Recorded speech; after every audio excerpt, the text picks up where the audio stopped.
وَإِذْ قُلْنَا، اور جب کہا ہم نے ادخلوا، داخل ہو جاؤ. ادخلوا کا روٹ کیا ہوگا؟ دال خے لام، دخل. ہذہ، اس القریۃ، بستی میں. قریہ بستی، کریا کریا اردو میں بھی استعمال ہوتا ہے، چھوٹی بستی. فکلوا، پس کھاؤ، منہا، اس میں سے، حیث، جہاں سے، شئتم، چاہو تم، رغدن، خوب. وادخلوا، اور داخل ہو جاؤ، الباب، دروازے سے، سجدن، سجدہ کرتے ہوئے. سین جیم دال، سجدہ. وقولوا، اور کہو، حتۃ، حتۃ. حتۃ کا لفظی معنی ہوتا ہے اترنا. تو اس کا روٹ ہے، معنی ہوتا ہے اترنا، بوجھ اتارنا، گرانا. حتۃ سے مراد ہے یہاں گناہوں کا بوجھ اتارنا. جیسے ہم عربی میں کہتے ہیں غفرانک، یا رب بخش دے، معاف کر دے، ہمارے گناہ ہٹا دے ہم سے. کیونکہ ہر گناہ کا ایک بوجھ ہوتا ہے نا. غلطی بوجھ ہوتی ہے یا نہیں؟ کتنے کلو کی ہوتی ہے؟ بھاری ہوتی ہے. محسوس کرنے کی بات ہے، جتنا آپ محسوس کریں.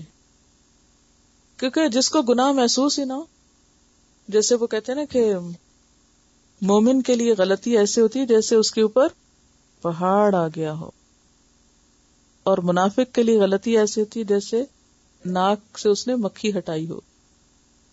حضرت انس رضی اللہ عنہ سے روایت ہے، انکم لتعملون اعمالا ہی ادق فی اعینکم من الشعر کننا نعدها على عہد رسول اللہ صلی اللہ علیہ وسلم من الموبقات، کہ تم ایسے کام کرتے ہو جو تمہاری نگاہ میں بال سے بھی باریک ہیں، یعنی بالکل معمولی ہیں، لیکن ہم ان اعمال کو رسول اللہ صلی اللہ علیہ وسلم کے زمانے میں ہلاک کرنے والے اعمال میں سے شمار کیا کرتے تھے کہ وہ انسانوں کی ہلاکت کا سبب بنیں گے.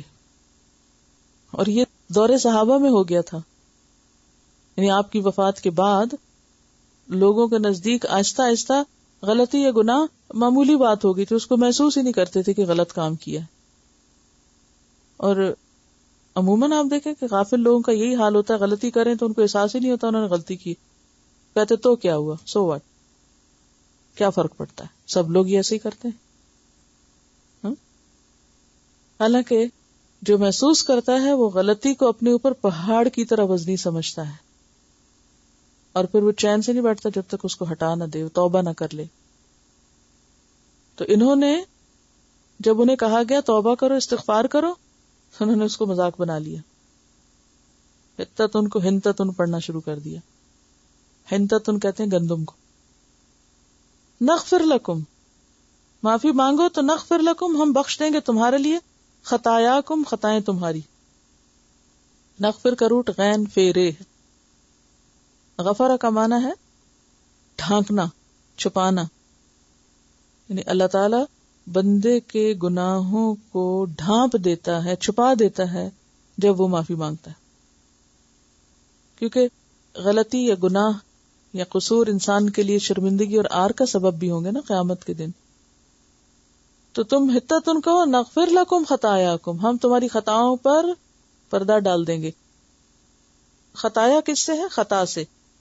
روٹ ہوتا ہے خے تو حمزہ، خطا، بلا ارادہ سرزد ہونے والے گناہ، یعنی ارادے کے بغیر ہونے والی غلطیاں کیا کہلاتی ہیں؟ خطائیں. ہے تو غلطی، غلطی تو غلطی ہے، غلطی کو نیکی تھوڑی کہا جائے گا. لیکن ایک ہے جان بوجھ کے کرنا اور ایک ہے بھول چوک سے. وَسَنَزِيدُ الْمُحْسِنِينَ، اور ان قریب ہم زیادہ دیں گے. نزید زیادہ دیں گے، یا ضرور ہم زیادہ دیں گے. المحسنین، محسنین کو. محسنین کا لفظ محسن کی جمع ہے.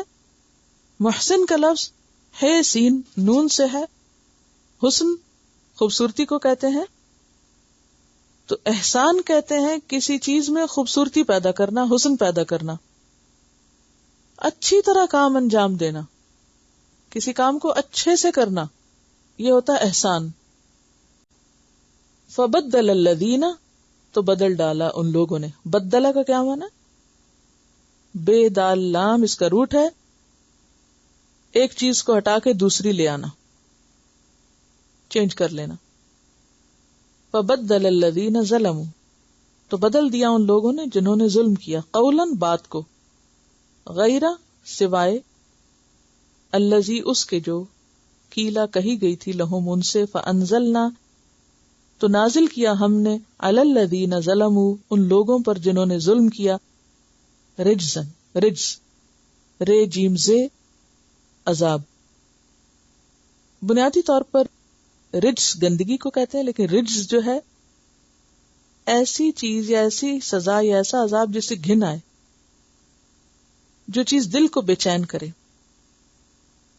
نہیں جس سے اریٹیشن ایک طرح سے ہو اور بے چینی ہو.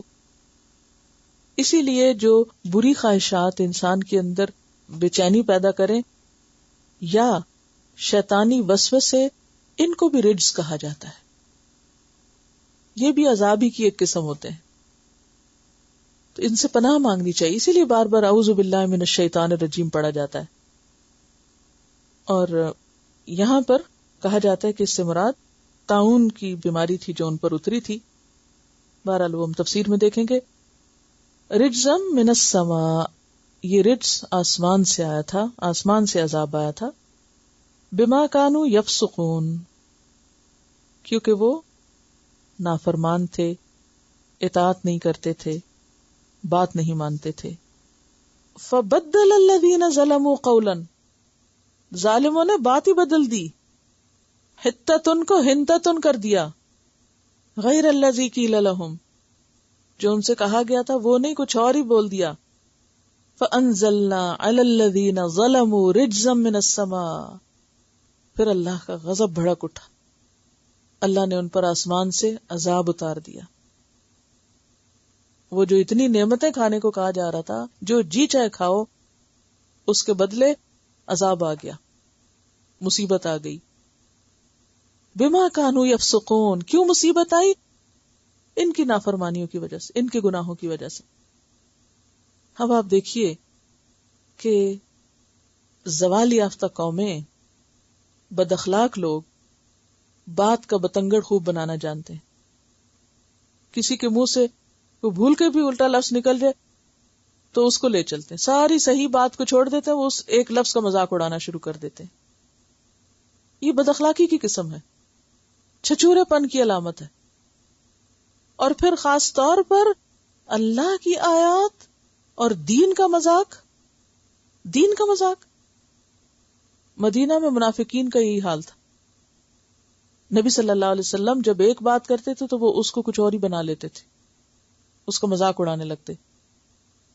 تو اللہ تعالیٰ نے قرآن پاک میں یہ آیت اتاری، قل اب اللہ وآیاتہ ورسولہ کنتم تستہزئون، مذاق کرنے کو اور کچھ نہیں ملا تمہیں؟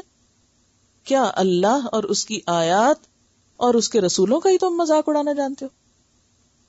لا تعتذروا، مت معذرتیں کرو. جب ان سے پوچھا جاتا منافقین سے کہ ایسی کیوں کیا تم نے، تو وہ کہتے نہیں یہ وجہ تھی، وہ بہانے بازیاں کرتے. قد کفرتم بعد ایمانکم، تم نے کفر کیا، یقیناً تم نے کفر کیا اپنے ایمان کے بعد. تو اس سے کیا پتہ چلتا ہے؟ کسی آیت کا، کسی حدیث کا، دین کے کسی شاعر کا مذاق اڑانا ایمان لانے کے بعد کفر کرنا ہے. یہ کوئی معمولی بات نہیں ہے. بھول کے بھی کسی ایسی چیز کا ارتکاب نہیں کرنا چاہیے. کیوں؟ اس لیے کہ وَمَن يُعَظِّمْ شَعَائِرَ اللَّهِ فَإِنَّهَا مِن تَقْوَى الْقُلُوبِ، جو اللہ کی شعائر اور نشانیوں کا احترام کرتا ہے تو یہ دلوں کے تقوی کی علامت ہے. تو دین کی باتوں، دین کے احکام، دین کے مقام اور دین سے متعلق جو بھی چیزیں، ان کا مذاق اڑانا انتہا درجے کی بد اخلاقی بھی ہے اور کفر کا ارتکاب کرنا بھی ہے. آپ نے دیکھا ہوگا ہمارے سو کالڈ مسلمز میں بہت سارے ایسے لوگ نظر آئیں گے کہ جو دینی شاعر، آیات اور دین سے متعلقہ چیزوں کا مذاق اڑاتا، اس کے لطیفے بنائے ہوئے. مولویوں کا نام لے کر بہت سے دین کے مذاق اڑانے کے لطیفے بنائے ہوئے، یعنی کہ ایک بہانہ بنایا ہوا نا مولوی کو.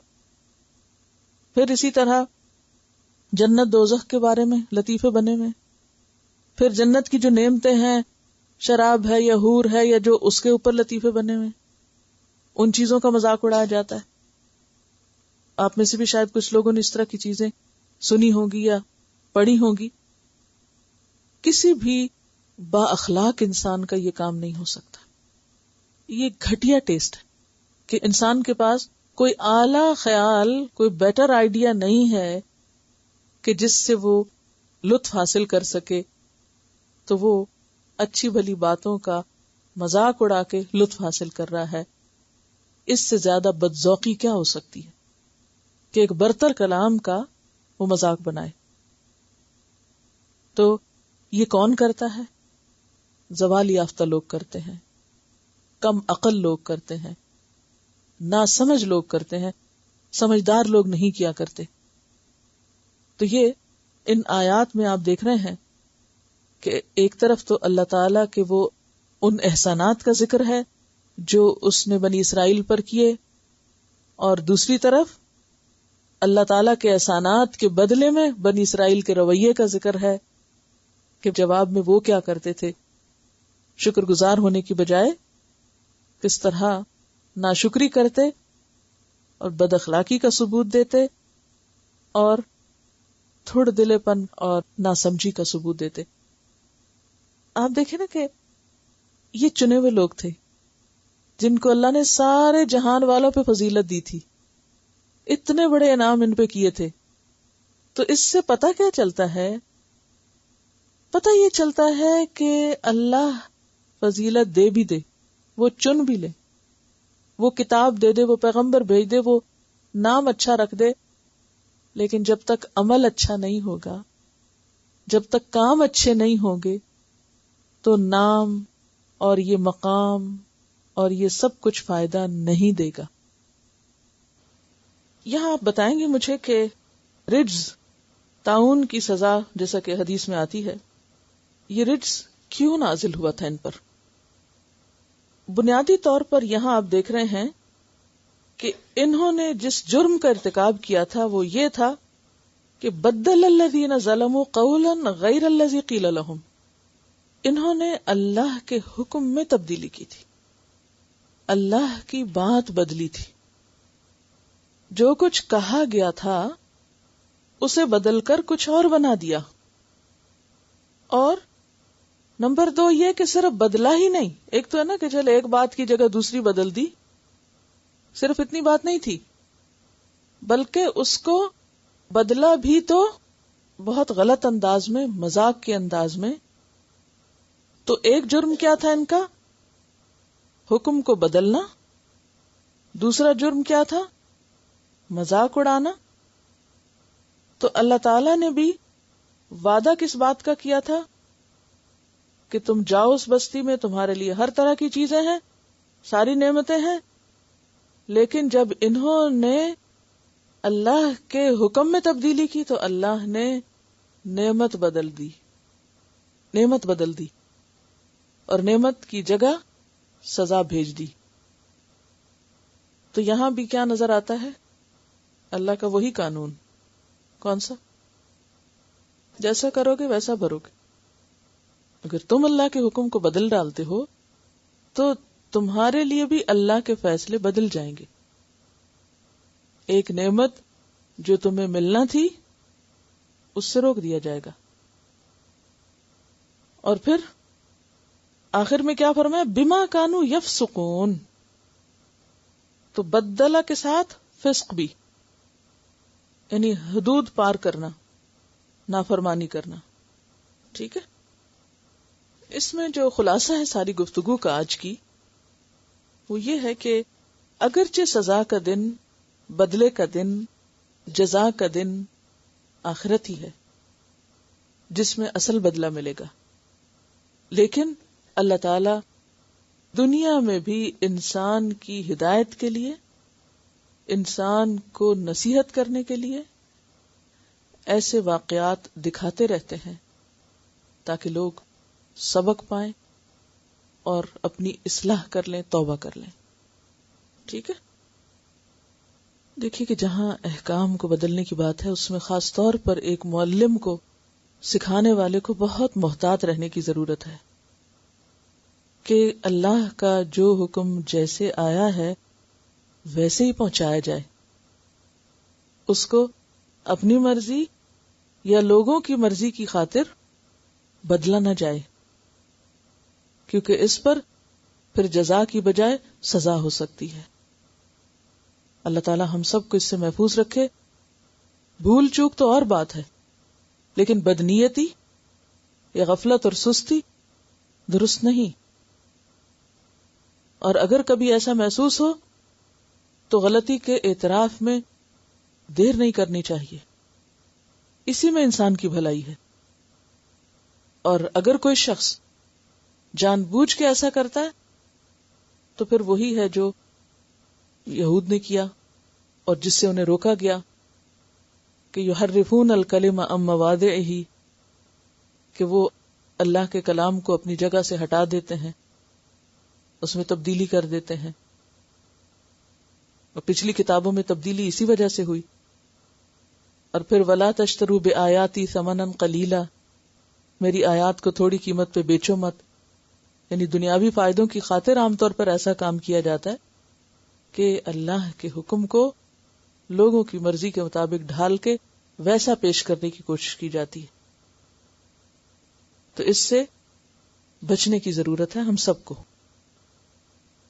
جو چیز جیسے ہو ویسے ہی آگے دی جائے اور اس کو ویسے ہی سمجھنے کی کوشش کی جائے اور اس کے لیے دعا بھی کی جائے۔ اور یہ جو اہدنا الصراط المستقیم کا بار بار پڑھنا ہے، یہ بھی اسی سلسلے کی ایک کڑی ہے کہ اللہ ہمیں وہی رستہ دکھا جو سیدھا تیرے تک جاتا ہے، ہم ادھر ادھر نہ ہو جائیں، یعنی بدل نہ دیں۔ بعض اوقات ایک حرف اور ایک لفظ کے بدلنے یا آگے پیچھے ہونے سے بھی آپ دیکھیں کہ کتنا فرق پڑ جاتا ہے۔